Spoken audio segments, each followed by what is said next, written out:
हमने last topic में पढ़ा था, लास्ट क्लास में पढ़ा था कि रेजिस्टेंस को किस तरह से कनेक्ट करेंगे। सीरीज में करेंगे तो क्या फार्मूला होगा, पैरेलल करेंगे तो क्या फार्मूला होगा।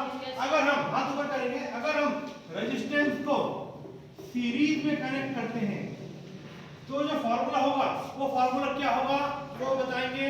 वो हाँ हर्षित, R1 plus R2 plus R3। R1 plus R2 plus R3। ठीक है, अगर मैं रेजिस्टेंस को पैरेलल में कनेक्ट करता हूं तो उसका फार्मूला सभी लोग बताएं।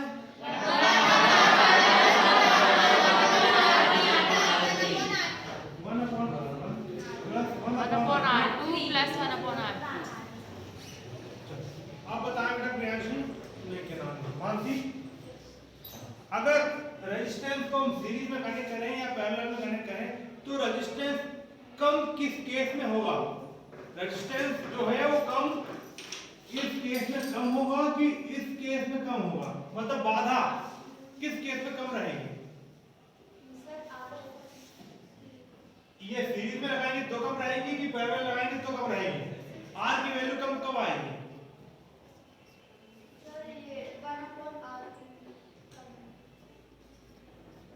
आप बताओ बेटा, आशा सीरीज में लगाएंगे तो कम आएगी। आप बताओ बेटा शिवानी, नहीं आएगी राइट। तुम बताओ बेटा, पैरेलल में लगाएंगे तो कम आएगी, इसमें लगाएंगे तो ज्यादा आएगी। हमने लास्ट क्लास में देखा था 3 रजिस्टर दिए थे 30 ओम के। ठीक है, तो इसमें आंसर कितना आता 90, इसमें आंसर 10, इसमें आंसर आता 10। जितना दिया था उससे भी कम हो गया। तो पैरेलल में लगाना ज्यादा अच्छा होगा ताकि ज्यादा से ज्यादा इलेक्ट्रिक करंट सप्लाई होगा, पास होगा। लेकिन क्या केवल इसके ड्रॉबैक्स को ही देख रहे हैं, इसके नुकसान को ही देख रहे हैं साइंटिस्टों ने? नहीं, अगर किसी चीज के नुकसान होते हैं तो उसका फायदा भी होता है। तो अब रेजिस्टेंस का फायदा क्या होगा, सभी लोग बोल रहे क्या फायदा होगा यार, उससे तो नुकसान ही हो रहा है, इलेक्ट्रिक करंट जा नहीं रही है, हीट जनरेट हो रही है, तो उसी का फायदा उठाया जाए। तो उसी का फायदा उठाया जाए, हीट का, heating effect of electric current, कि अगर किसी में करंट देने के कारण हीट जनरेट हो रही है तो उस हीट का फायदा उठाया जाए। उस हीट का फायदा, रेजिस्टेंस किन किन चीजों पर डिपेंड कर रहा था। Length of the wire directly proportional था, area inversely proportional, area of cross section inversely था, और जब इसको एक नाम लिखा था हमने तो एक कांस्टेंट आया था जिसका नाम था रो।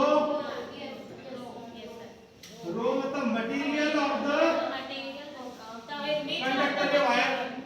ठीक है, मटेरियल की बात चल रही, ठीक से बैठ जाओ। मटेरियल शिपा के द्वारा बैठे, मटेरियल ऑफ द मतलब उसका नेचर ही है, उसका मटेरियल ही है उसी टाइप का, हम कुछ नहीं कर सकते उसके लिए। अगर उसको सप्लाई करना है तो करेगा, तो नहीं करना है तो नहीं करेगा। जैसे मैंने एग्जांपल दिया था कि पढ़ने वाले बच्चे को तुम कितना मना कर दे, तो मत पढ़ो तुम चले जाओ, तो वो नहीं मानेगा। मैं कितना भी कहूँ पढ़ लो पढ़ लो पढ़ लो, कोई भी पढ़ा दे उसको, लेकिन उसको नहीं पढ़ना, उसको कोई सी बुक ला के दे दे उसको नहीं पढ़ना, कितना ही अच्छा टीचर ला के नहीं पढ़ना। और जिसको पढ़ना है वो स्कूल की हेल्प से घर में भी पढ़ लेता है, या किसी को तो नहीं भी मिलता कुछ तो भी कोशिश करता है। एक लड़के को देखा, उसने खुद की मेहनत करी थी, उसने अपनी धनुर्विद्या से और बाकी तो सिखाने वालों को सिखाता है कुछ नहीं होता। तो ये चीज देखिए, अब रेजिस्टेंस इन सब चीजों पर डिपेंड कर रहा है। और रेजिस्टेंस को अगर इन चीजों को देखा जाए, रेजिस्टेंस को बढ़ा भी सकते हैं और रेजिस्टेंस को कम भी कर सकते हैं। Directly proportional to the length, जितनी ज्यादा लेंथ होगी उतना ज्यादा रेजिस्टेंस होगा। हमको अगर रेजिस्टेंस बढ़ाना है तो लेंथ बढ़ा दो वायर, रेजिस्टेंस उतना ज्यादा हो जाएगा। और जब लंबे वायर में क्यों होगा, मैंने बताया जितना ज्यादा ट्रैफिक, जितना ज्यादा लोग दूर जाओगे उतनी ज्यादा बाधाएं आएंगी, इसलिए उतनी ज्यादा रेजिस्टेंस उसका हो जाएगा। एरिया जितना बड़ा कर दो, जगह ज्यादा हो गई तो आसानी से निकलेगा, स्पेस ज्यादा हो गई आसानी से निकलेगा। और मटेरियल तो हम कुछ नहीं कर सकते, वो है ही। ठीक है, तो हम वही वाला मटेरियल यूज कर लो अगर रेजिस्टेंस बढ़ाना है तो। रेजिस्टेंस बढ़ाना है अगर आपको तो वो वाला मटेरियल यूज करो जिसका रेजिस्टिविटी ज्यादा हो, वो वाला ले लेंगे। आपको रेजिस्टेंस बढ़ाना है तो हमको नेचर पता है, आपको अगर कम ही नंबर लाना है उस बच्चे को पकड़ लो है अरे दो लगे नहीं एक क्या मेरे पास एक और दे दिया आपको। उस बच्चे को पकड़ लो जो कम नंबर लाता है, रेस करना है दौड़वाना है अपने को, तो उस बच्चे को पकड़ो जो जेब भरता है ना, उसको क्या बोलो जो मोटा ताजा हो, है ना, पता है कि हरवा देगा। बॉलिंग करना विकेट चाहिए, जो अच्छी फास्ट बॉलिंग करता है उसको ले, ठीक है। और समझ रहे हो ना क्या चाहिए आपको, अगर रेजिस्टेंस बढ़ाना है तो ऐसे मटेरियल को ले लो जिसका रेजिस्टिविटी ज्यादा है।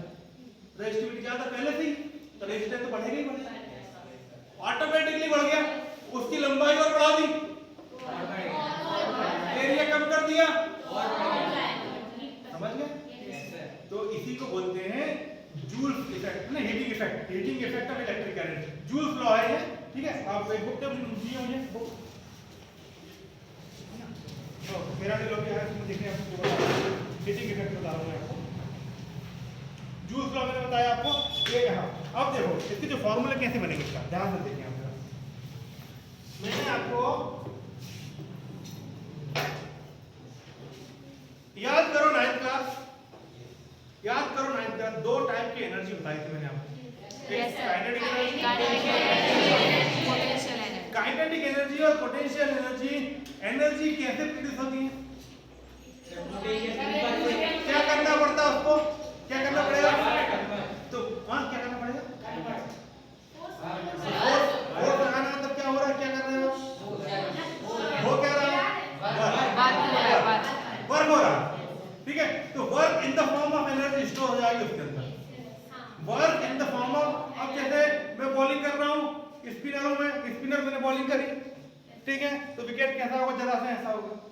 लेकिन मैं आया भगते भगते सैनी जैसी बॉलिंग करी मैंने, सैनी का अपनी बुमराह जैसी बॉलिंग करी, तो स्टंप दूर दिखा जाएगा, ठीक है। तो ज्यादा वर्क करा मैंने, ज्यादा वर्क करा, ज्यादा फोर्स लगाया, ज्यादा दूर तक डिस्प्लेस होगा। तो वर्क का फार्मूला पता ना, W is equal to force into displacement, force into displacement. ज्यादा से ज्यादा फोर्स, ज्यादा से ज्यादा डिस्प्लेसमेंट होगा, ज्यादा से ज्यादा वर्क होगा, वर्क डन होगा, ज्यादा से ज्यादा वर्क होगा। अब यहाँ भी हमको जो एनर्जी है, यहाँ भी जो हमको एनर्जी है वो भी किस फॉर्म में स्टोर होगी, वर्क। हमने कौन कौन से फार्मूले पढ़ लिए, I is equal to Q upon T, Q upon T, current का फार्मूला W अपॉन Q, एक हमने पढ़ा V is equal to IR, ठीक है। फिलहाल इसकी जरूरत है हमको, और तो फार्मूले ये दो और ये लिखे हैं हम, ठीक है ना। अब इसमें आपको वर्क नहीं दिख रहा है, तीनों फार्मूले वर्क कहीं दिख रहा है कि वर्क, तो वर्क का फार्मूला यहां से ले आओ, बोलो क्या हो जाएगा, W इक्वल टू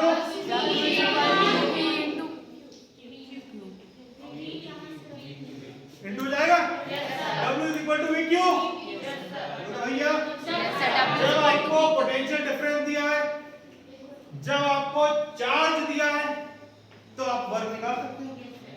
लेकिन कभी कभी आपको होगा कि आपको पोटेंशियल डिफरेंस नहीं दिया, करंट और रेजिस्टेंस दिया है, करंट और रेजिस्टेंस दिया है, तो V की वैल्यू यहां से यहां पुट कर दो। जब पुट करोगे तो क्या होगा, V निकलेगा, V की वैल्यू क्या हो जाएगा। चलो एक काम करो, पहले ये Q की जगह, एक काम करो ये Q की जगह कर दो, तो W ही किस फॉर्म में हो जाएगा, हीट की फॉर्म में। W ही जो वर्क होगा वो हीट की फॉर्म में हो जाएगा, H या W इक्वल टू क्या हो जाएगा, VIT, क्या हो गया, VIT। ये एक फार्मूला आ गया हीट का। हमने क्या किया, ये Q की जगह क्या वैल्यू रख दी, ये वाली। बोलो क्लियर है कि नहीं इसका, बोलो। ये एक स्वरूप देख लिया आपने हीट का। अब देखो ध्यान से जरा, अगर ये हीट है, अगर आपको V नहीं दिया है, उसकी जगह आपको I और R दिया है, तो क्या रख देंगे आप, V की जगह क्या रख दिया आपने, IR, और ये IT, तो क्या हो गया, I स्क्वायर RT, ये मात्रा रानी का दूसरा रूप आ गया ताता माता रानी। ताता माता रानी, ताता माता हीट, इसका दूसरा रूप आ गया, दूसरा फार्मूला आ गया, बोलो तो। अगर आपको यहाँ पे ये दिया है लेकिन ये नहीं दिया है तो यहाँ से आई का फार्मूला क्या हो जाएगा, I equal to v upon r। यहाँ पे अपन रख देंगे उसकी वैल्यू तो हो जाएगा w is equal to v, ऐसा कैसा रहेगा, और आई की जगह क्या रख देंगे v अपॉन इनटू क्या हो गया ये formula v square t upon r। ये तीसरा रूप आ गया, जो वैल्यू दी है आपको वो वाला फार्मूला लगेगा। भाई आपको अगर केवल ये दोनों चीज दी है तो ये फार्मूला लग जाएगा, ठीक। आपको वोल्टेज दिया है, मतलब पोटेंशियल डिफरेंस दिया और चार्ज दिया, तो इसके लग इनटू करके क्या आ जाएगा, वर्क आ जाएगा वही, ठीक है। अगर आपको ये तीनों चीज दी है, वोल्ट मतलब पोटेंशियल डिफरेंस दिया है, करंट दिया और टाइम दिया। टाइम क्या है, टाइम है ना, टाइम दिया है तो कौन सा फार्मूला लगाओगे, ये वाला। अगर आपको करंट दिया है, रेजिस्टेंस दिया है और टाइम दिया है तो ये फार्मूला लगाएंगे। अगर हमको पोटेंशियल डिफरेंस, टाइम और रेजिस्टेंस दिया है तो ये फार्मूला लगाएंगे। आगे समझ में, ये चार फार्मूले हैं हमारे पास में, जो इच्छा हो जाए, जब इच्छा हो जाए हम लगा देंगे। चार्ज दिया हो तो ये वाला वो लगा देंगे, है ना, क्यू वाला चार्ज दिया हो तो लगा देंगे। अब इसको कहां-कहां यूज कर सकते हैं, आपने वो देखा होगा घरों में heater, electric heater. Yes sir. Electric heater देखा, यस सर। जिसके घरों में डायरेक्ट कनेक्शन ऐसा, मतलब मिल नहीं आता, थोड़ा सा पीछे से कट करके, वो गांव में होते ना ज्यादा, वो पहले वो वाले वायर चला करते थे खुले वाले, तो कुंगड़ा फंसा लिए। यस सर, वही तो होता है डायरेक्ट, हाँ है ना। Yes sir. सर गांव में वैसे ही फंसाते हैं। यस सर, पास में तो उसमें करंट आता है सर। तो क्या हुआ, वो एक कला है। तो जब उसको करंट हमने क्या बोला था, मैं भूल गया, कुकड़ा फंसा हाँ इलेक्ट्रिक हीटर वाला होता है, तो उसमें क्या करना पड़ता है, करंट देते हैं तो करंट देने के बाद कुछ ही समय में कितना लाल हो जाता है वायर। Yes sir. तो वो उस टाइप के मटेरियल का यूज किया जाता है जिसकी रेजिस्टिविटी ज्यादा हो। और जो एलॉय होते हैं, एलॉय मतलब क्या, मेटल नॉन मेटल या कोई दो मेटल का एक डेफिनेट प्रोपोर्शन में मिक्स करके एक तीसरी चीज बनाई जाती है, कुछ इम्प्योरिटीज यूज करके इसमें मिला के कोई नई चीज बनाई जाती है, तो वो मेटल और नॉन मेटल या मेटल और अलग मेटल को मिला के जो नई चीज बनती है वो मेटलाइड होता है। जैसे नाइट्रोम वायर है, नाइट्रोम वायर लगा होता है उसमें, आपकी जो कॉइल होती है उसमें क्या क्या कर दिया उन्होंने, उसको लंबा करना है। अब लंबा कितना लंबा हीटर बनाओगे तो गोल कर दो, उसकी जो कॉइल रहती है वो ऐसी रहती है। यस सर, ऐसी रहती है। उसको जब लंबा करोगे खत्म हो जाएगी, तो क्या करती है, पहली कंडीशन अप्लाई कर दी, लेंथ बढ़ा दी, और कितना पतला वायर रहता है, बहुत पतला एरिया कम कर दिया उसका, और उस टाइप के मटेरियल का यूज किया जिसकी रेजिस्टिविटी पहले से ही ज्यादा है। तो मेटल की और नॉन मेटल से सबसे ज्यादा रेजिस्टिविटी होती है मेटल है ना। टंगस्टन का वायर होता है, टंगस्टन पता होगा उसको भी, नाइट्रोम हो गया, टंगस्टन हो गया, तो उस टाइप के वायर की जिसकी रेजिस्टिविटी पहले ज्यादा था उसको और लंबा, उसको पतला कर, तो रेजिस्टेंस कितना ज्यादा बढ़ जाएगा। रेजिस्टेंस मतलब हीट को आगे बढ़ने, करंट को आगे बढ़ने नहीं दे रहा, करंट को आगे बढ़ने नहीं दे रहा, इलेक्ट्रॉन टकराने इधर उधर हीट जनरेट हो रही है, हीट जनरेट हो रही तो गर्म हो गया, गर्म हो गया तो अपना काम, जिस काम के लिए अपन यूज करा उसको नुकसान में से भी अपन उसका फायदा देख लिया अपना, तो अपन ने खाना बना लिया। उसके बाद में हमने देखा इलेक्ट्रिक केटली आती है आजकल, चाय बनाने वाली आती है ना घरों में। उसके बाद जो पुराने जमाने में जो लट्टू बोलते हैं, जिसको पीले कलर के बल्ब जो आते हैं, पीले बल्ब आते हैं ना, पीले बल्ब, सूर्या, अच्छा, जैसे कांच के रहते हैं वो।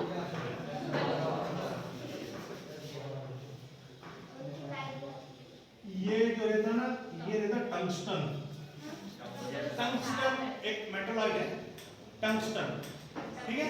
टंगस्टन वायर का यूज किया जाता है, टंगस्टन, ठीक है। ये इतना ज्यादा गर्म हो जाता है, इसका रेजिस्टेंस बहुत ज्यादा होता है, तो करंट को आगे बढ़ने देता है, ये अपने में रोक लेता है। इतना ज्यादा गर्म हो जाता है, अगर आप इसको जैसे वायरिंग जाती है, जैसे वायर लगा, ये वायर लगा, अगर यहाँ पे हम टंगस्टन पे लगा देंगे तो ये जल जाएगा पूरा। पहली बात पंखे तक पहुंचेगी नहीं बिजली, वो यहीं खा जाएगा सब रास्ते में यहीं खत्म कर देगा वो। ये ऊपर की जो लेयर है ना जो इंसुलेशन की, वो सब जल जाएगी, ठीक है, आग पकड़ लेगा, तो उसको नहीं यूज करेंगे हम, है ना, कॉपर को एल्यूमिनियम को यूज करते हैं हम। तो इसको कहाँ लगा दिया, बल्ब के अंदर, ठीक है, ये बहुत बिजली खाता है। यस सर, ठीक है ना, 60 वाट का या 100 वाट का बल्ब लगा दो तो पता चल जाएगा। तो ये तो पीला लाइट देगा, इसकी हीटिंग इफेक्ट बहुत ज्यादा है।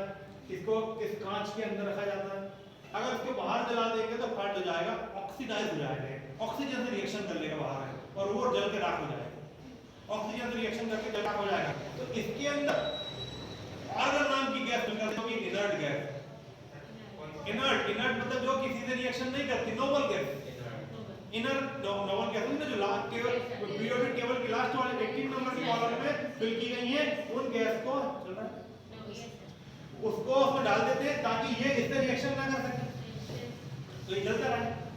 ये इतना बारीक रहता है कि हल्का सा झटका भी लगता है तो फ्यूज हो जाता है, ये हल्का सा झटका भी लगता है तो अलग हो जाता है अंदर से, फ्यूज अलग हो, मतलब कनेक्शन टूट गया उसका, बोतल बल्ब फ्यूज हो गया, अंदर कैसे कैसे जल जाता है, यह चिपका हुआ है, जरा सा झटका लगेगा तो वो ऐसा हो जाएगा।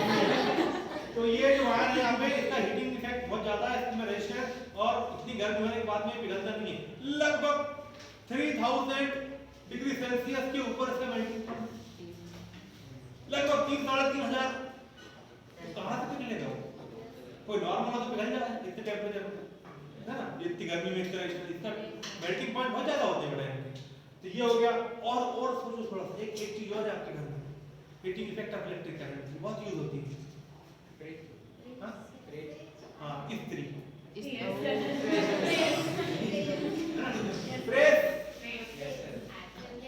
करते ना, उसमें भी यही कॉइल लगी होती है, यही कॉइल लगी होती है।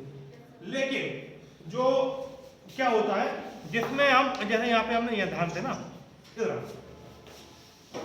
ये कॉइल है, ठीक है, ये कॉइल है, तू भी आगे पिक्चर में है ना, ये कॉइल है, ये कॉइल है, इसके अंदर करंट दिख रहा होगा, है ना। अब करंट है, और ये जो नीचे वाला हिस्सा जो जिससे कि प्रेस होगा, ठीक है, ये जिससे प्रेस होगा, अगर मैं इसको इसके ऊपर रखूंगा तो क्या होगा, करंट इसमें आ जाएगा, और करंट इसमें आ जाएगा, और जैसे ही हम उसको हाथ लगाएंगे हमको चटका और झटका दोनों लगेंगे, चटका भी लगेगा और झटका भी लगेगा। तो इसलिए मैं एक ऐसे मटेरियल का यूज करूंगा, ऐसे मटेरियल का यूज करूंगा जो इन दोनों के बीच में रहेगा, जो कि हीट का तो गुड कंडक्टर होगा, लेकिन इलेक्ट्रिसिटी का बैड कंडक्टर, ठीक है। माइका एक मटेरियल आता है, उसको मैं यहाँ यूज करूंगा, ऐसा रख देंगे। तो ये कॉइल है, कॉइल इसके ऊपर रखी हुई है, ये हीट को तो सप्लाई कर रहा है नीचे, लेकिन इलेक्ट्रिक करंट को सप्लाई नहीं करेगा। ओम मंगलम भगवान Vishnu.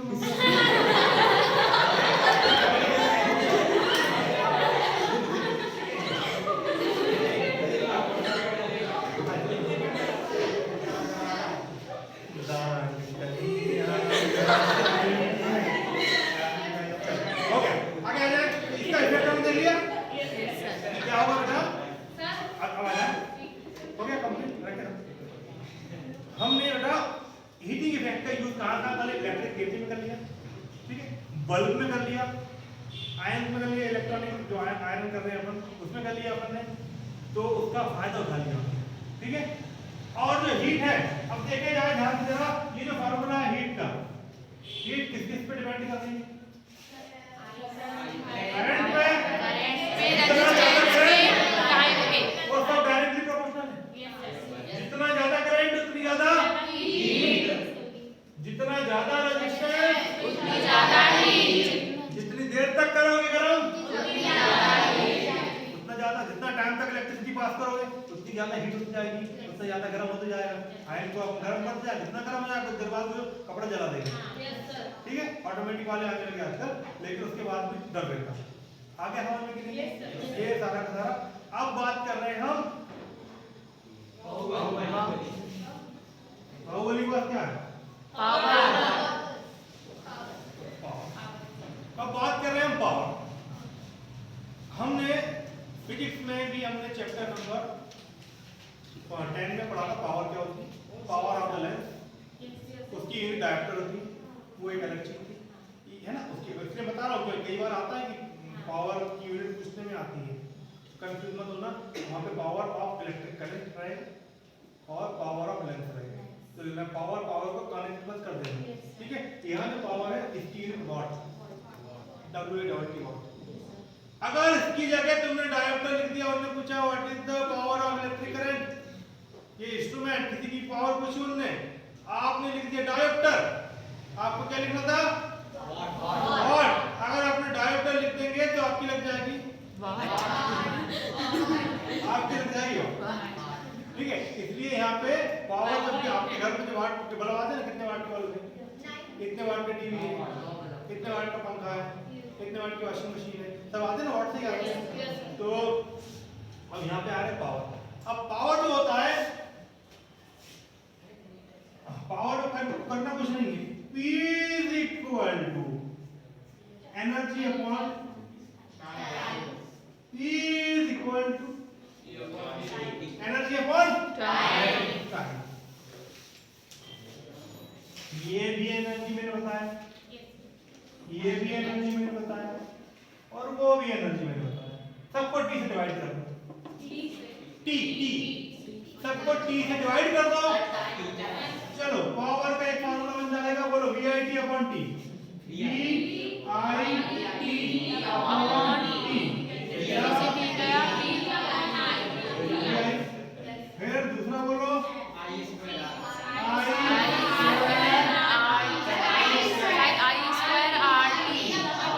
upon T, I square R, V square T upon और T भी है पर T से ये T है, square upon R। ये पावर का फार्मूला है। Yes, ये पावर का एक और फार्मूला आ गया। इतना बड़ा धमाकेदार विस्फोट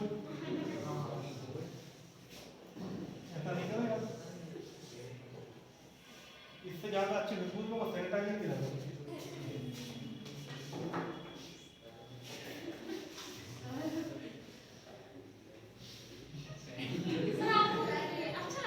नहीं अच्छा लग रहा है इतनी बड़ी बमबारी में जो परमाणु विस्फोट हो रहा है।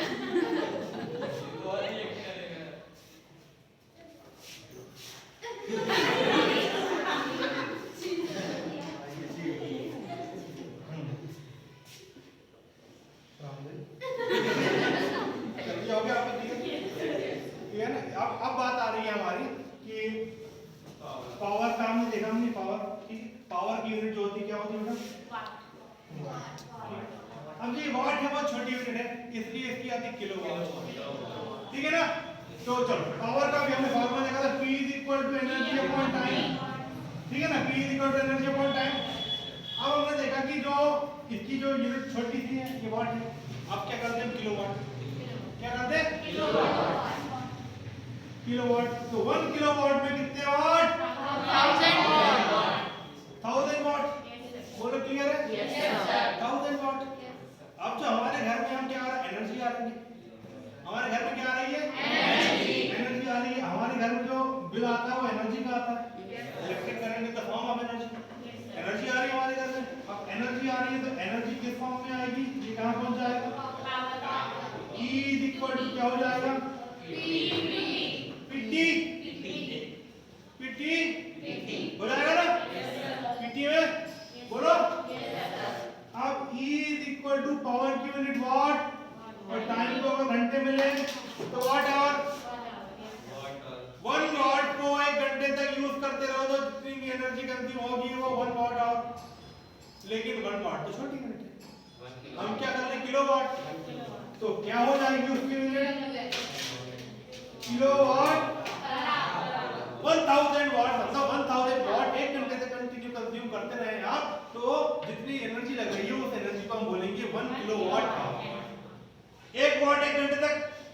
वाट आवर 1 किलोवाट मतलब 1000 वाट 1 घंटे तक, मतलब 1000 वाट आवर नहीं बोलेंगे उसको, 1 किलोवाट आवर 1 किलोवाट आवर ये 1 यूनिट कहलाती है।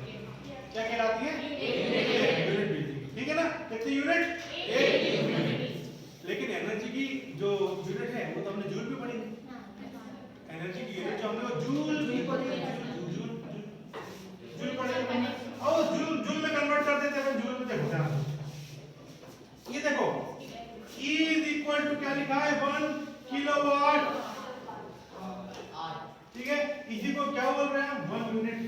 जो हमारे घर में बिजली आती है ना, कितने यूनिट लगी? वो 1 यूनिट, ठीक है? अब देखो जरा 1 किलोवाट को कन्वर्ट कर दो वाट में, कितना हो गया? 1 घंटे को सेकंड में चेंज कर दो, सही होगा ना? इसको मैं अगर स्टैंडर्ड फॉर्म में लिखूं तो क्या लिख सकता हूं मैं? 3.6 into 10 to the power कितने? 3 और ये 3 6 यहाँ लिखा है 6 के बाद उधर लगा 10 to the power 6 जूल। मतलब अगर आप ऐसा लिखो तो क्या हो जाएगा? 3 6 कितना जूल? 1 2 3 4 5 1 2 3 4 5 1 2 3 4 5 कितने हो रहे हैं? जरा करो, कितना हो रहा है? करो, अरे काउंट करो कितना हो रहा है? 1 टाइम करते जाओ,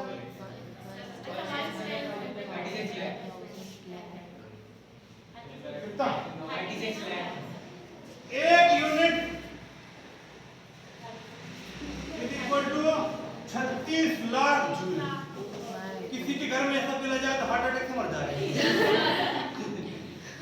तुम्हारी बिल जाए 36 लाख जूल। अब 1 यूनिट है वो 8 रुपए बिल, 10 रुपए बिल, कितना भी लग रहा होगा, है ना? भाई 1 यूनिट बिजली 7-8 रुपए इतनी बिजली चली। लेकिन अगर उसको ये यूनिट बिल दे दिया तो 6 रुपए के चक्कर में निपट जाएगा ना आदमी, है ना? तो आप सोच सकते हो कि अगर छोटी छोटी यूनिट का यूज करने लगे बड़ी बड़ी जगह, ये तो 1 यूनिट की बात चल रही है, 2-300 यूनिट बिल आके मान लो घर पर, है ना? बोलो क्लियर इतना? अब एक कुछ बात मुझे बताएं कि आपके घर में जो बिजली का कनेक्शन आता है वो हमारे घर में किस तरह से जाना चाहिए? इसकी वायरिंग पैरेलल कनेक्शन करते हुए जाने की, सीरीज में करते हुए जाती है, ताकि सारे इंस्ट्रूमेंट को बराबर बिजली ऊपर से आ रही है, सारी बिजली हर इंस्ट्रूमेंट को मिल जाए ताकि वो ठीक से अपनी एक्टिविटी को परफॉर्म कर सके। आखिरी वाले कमरे में भी आपने एसी लगाया है तो वो भी ठीक से चले, ठीक है ना? सीरीज में लगा देंगे तो चलेगा नहीं, पहले में अगर कुछ लगाने पड़ा था आखिरी में तो चल रही नहीं, ठीक है ना? अब पहले के समय में अभी तो क्या चेंज हो गया समय, एक चीज आती थी जिसका नाम था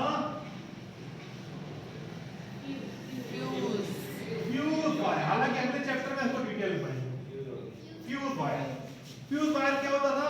जब हमारे घर में करंट आ रहा है तो एक वायर एक इतना बड़ा आपको शॉर्ट सर्किट का वहां पे हो जाता था तो फ्यूज बंद हो जाता, फ्यूज गल जाता था। आपने पूरा, आप तो एमसीबी आ गई है ना? एमसीबी आ गई है, अपने मैग्नेटिक इफेक्ट से काम करती है तो इलेक्ट्रिक करंट कारण वो ट्रिप हो जाती है, जब कर जाती है तो वो बंद हो जाता है इलेक्ट्रिक करंट।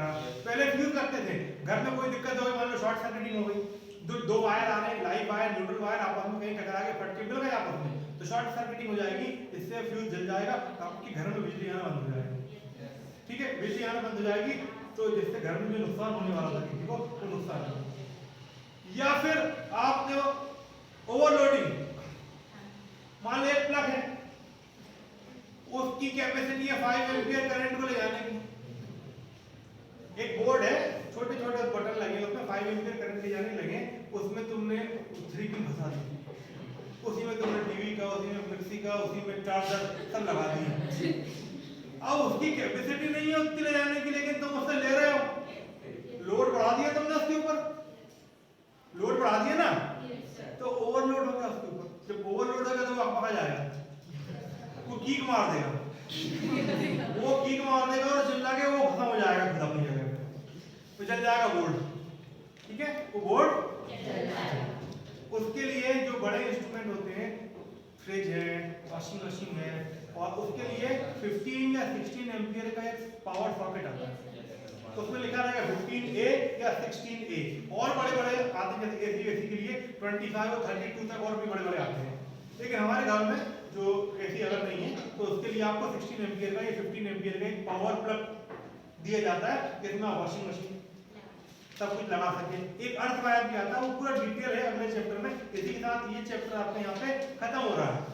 ये सारे के सारे फार्मूले हैं आपके पास में, इन फार्मूलों को आपको अच्छे से करना है, ठीक है ना।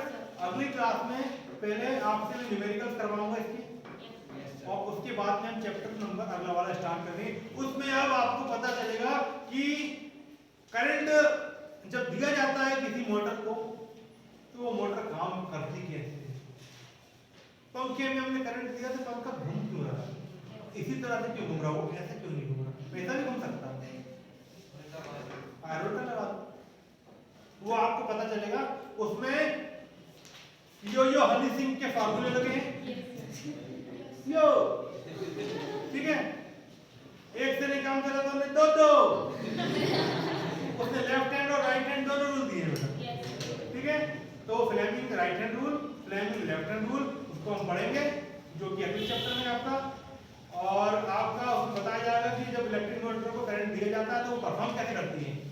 और अगर आपके पास में इलेक्ट्रिक करंट देने की व्यवस्था नहीं है तो इलेक्ट्रिक करंट को बनाया कैसे जा सकता है जनरेटर के थ्रू, वो भी देखा जाएगा, ठीक है। और जो कॉइल कर रहे थे ना कि जनरेटर में टरबाइन घुमाना है, वो टरबाइन अगले चैप्टर में घूमेगी, ठीक है। और बिजली बनेगी कैसे बनेगी वो हम अगली क्लास